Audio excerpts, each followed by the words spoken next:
Hello and welcome back to another update for the month for the all of October. It's just turned November, so we're going to have a look at the updates from the EUC Onewheel, VESC and E-scooter world for the last month, the last 4 weeks or so. Starting off with EUCs, we're going to go through those first with some new products. There's a lot of Onewheel content to get through this time around as well.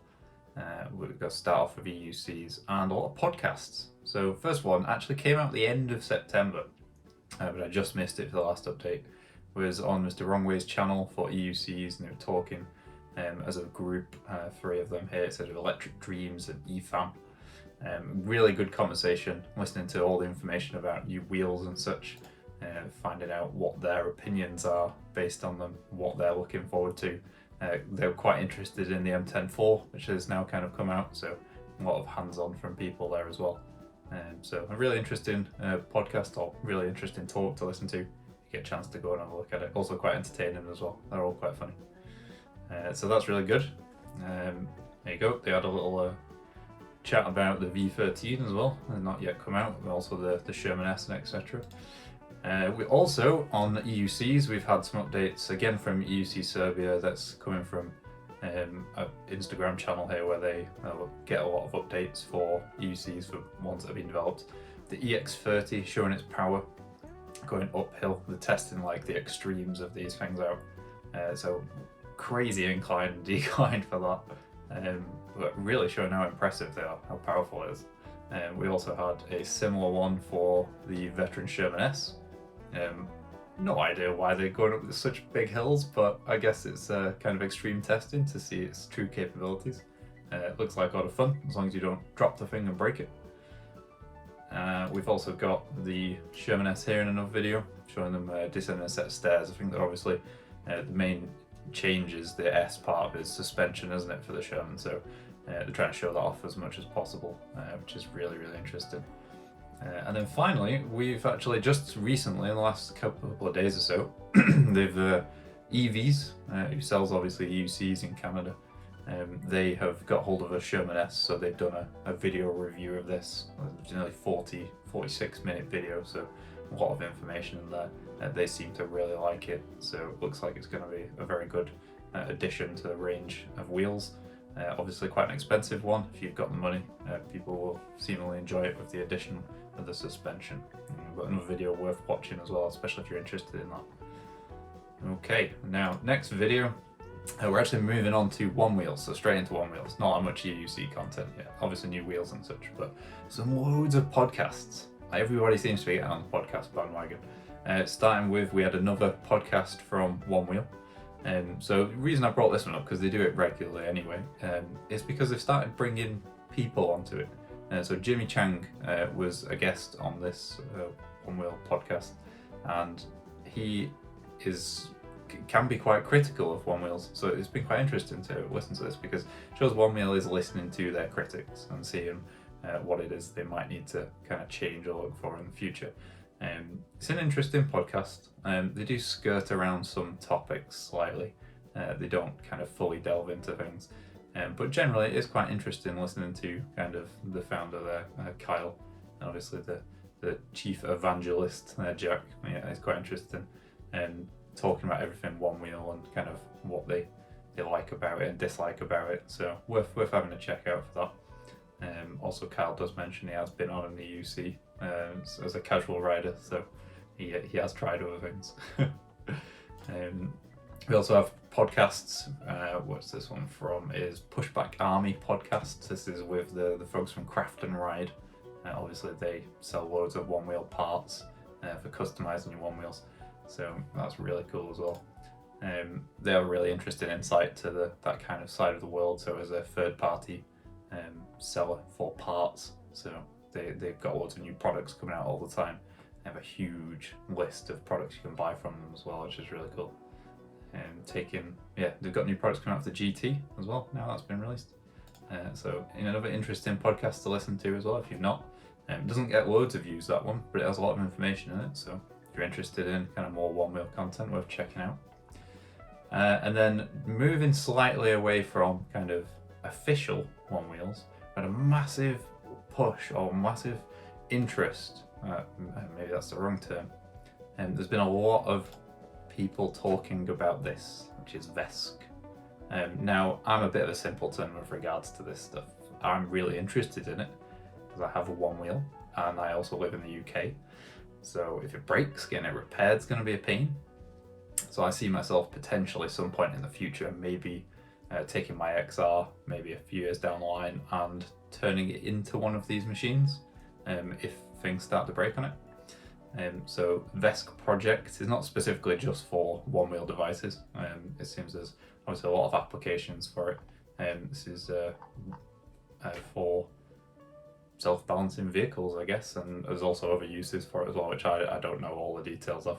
We can see here there's like an app and there's a set of tools that people are using to calibrate one wheels along with some other interesting parts that you need to get for creating essentially a VESC enabled one wheel, which means it's essentially like a one wheel that isn't a one wheel. It's built out of kind of individual parts, which is kind of, it's really cool, because if you broke something like the controller, you don't have to go to Future Motion, which obviously they're notoriously bad at being able to fix things regularly and quickly. They don't have a worldwide service, essentially. If you live in California, you're probably okay. Most of us don't, so oh well. But yeah, VESC, loads of information, loads of videos coming out. Seems like it's gonna gradually get to the point where it becomes more user-friendly. At the moment, it's very kind of raw still. Loads of work going into it from people to make it better. So a couple of interesting channels to look at for this if you're at all interested in kind of custom one wheels. Surf Dardo, so here's his YouTube channel down here at the bottom if you can just see it. Really interesting, it gets really into the technical detail. I've mentioned him in past videos, but fascinating if you kind of can stomach the jargon and the talk. He's got some videos here of him testing out the parts you can buy from Fungineers, which is a website. They're actually building kind of custom one wheel parts. So they've got Superflux motor and the Thunder rails. So you can buy both of them from their website. Completely unique, designed obviously different. The motor's a lot more powerful than the Future Motion one in the one wheel. I think the Future Motion one's like 750 watts. The Fungineers one, the Superflux, is 2000 watts. So interesting, they talk about heat dissipation being kind of the main thing they'd had to work on, but they've found lots of ways to solve that problem. So this is a really fascinating video. That was from kind of a few weeks ago, so there's been more updates since then. We also had the Float Life getting kind of hands-on with some VESCs, VESC enabled boards I should say. So we had Mad Max here, who's another person who's kind of a big proponent of VESC, talking to Jeff and Bodie from the Float Life. Loads of information. This is actually a really good chat, just to discuss kind of one wheel in general, and loads of information from them about what they think of it, where it might go in the future, and how they don't think it's going to hamper one wheels and such. I think people would always worry that there is actually a section that's talking about cease and desists. Hopefully that wouldn't be an issue, but because it in other sports and things, third parties coming into the space has actually grown the sport rather than made it smaller. So it actually makes the pie share a lot bigger, which is really interesting kind of takeaway from this chat that these three guys had. So again, really worth checking out from here. They're all pretty eloquent talking.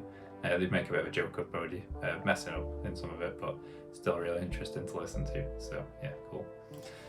We also had some more interesting VESC information coming from a few other people. So with Jake Leary, he's also part of the Float Life as well, so maybe there's a bit of a push at Float Life at the moment. He's been riding a VESC enabled one wheel board for a while now.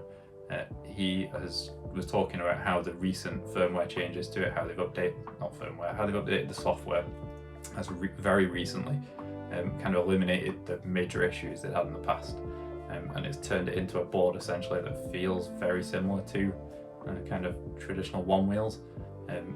So it can only hopefully get better from here. Now he still mentions it not being super user friendly at the moment, so that's not going to be something where people suddenly change and just immediately buy a VESC enabled board. You're still going to have to do lots of work yourself to get on with that. But again, really good video, worth checking out. You can see from his riding that it's not really any different as far as you can tell. Once you get used to the kind of subtle changes of the board, it'll be probably very similar to ride as a traditional one wheel.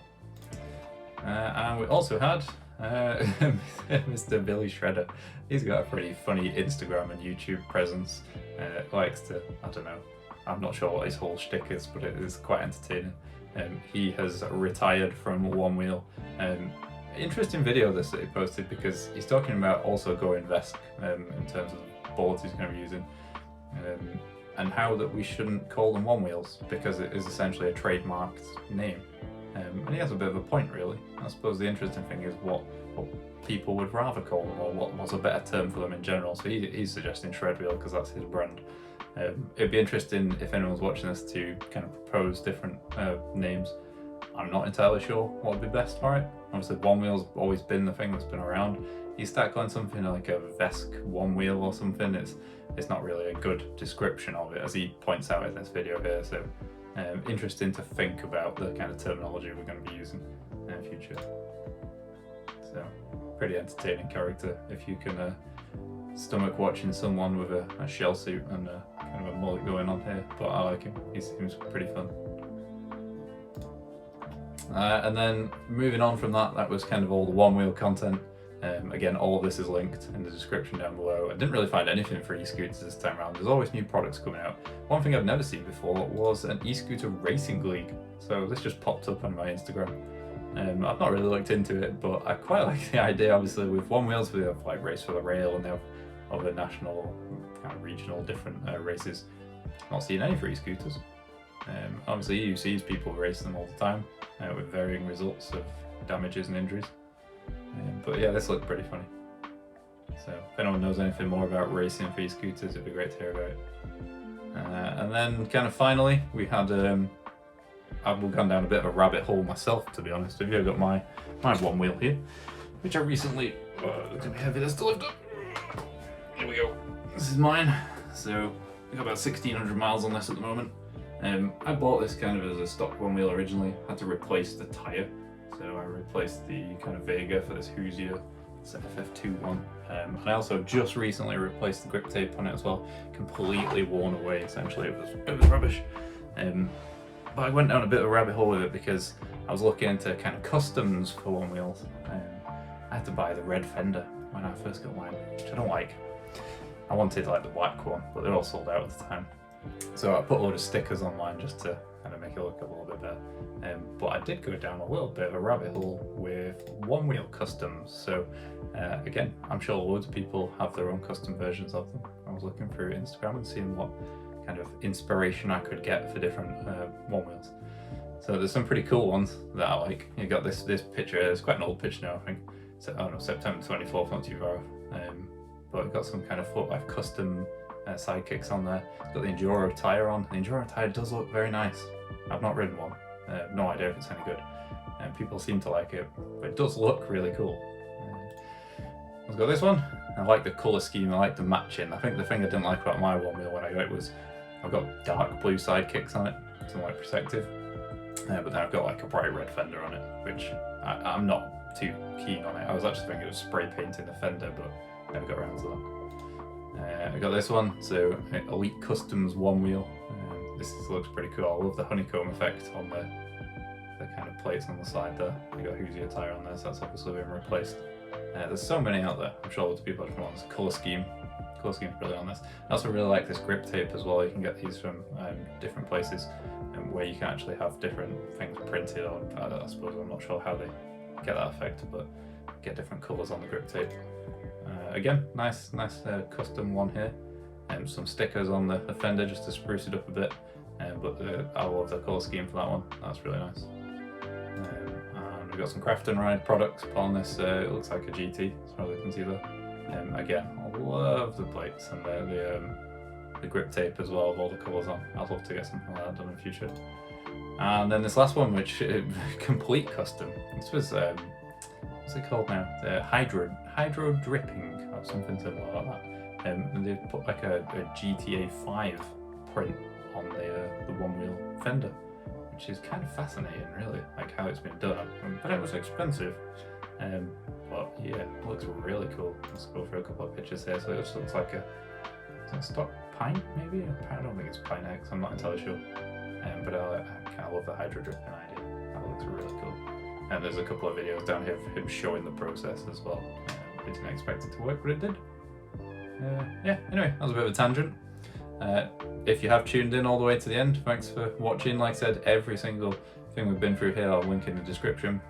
Trying to get people to have a bit of conversation about PEVs in general. It'd be great to hear anyone's kind of perspective on any of the videos or custom Onewheels here that you see. Just let me know in the comments. Got anything you want to add? If there's anything you want me to look at in the future as well, I'm always looking at different things and new products coming out. But until next time, see you later.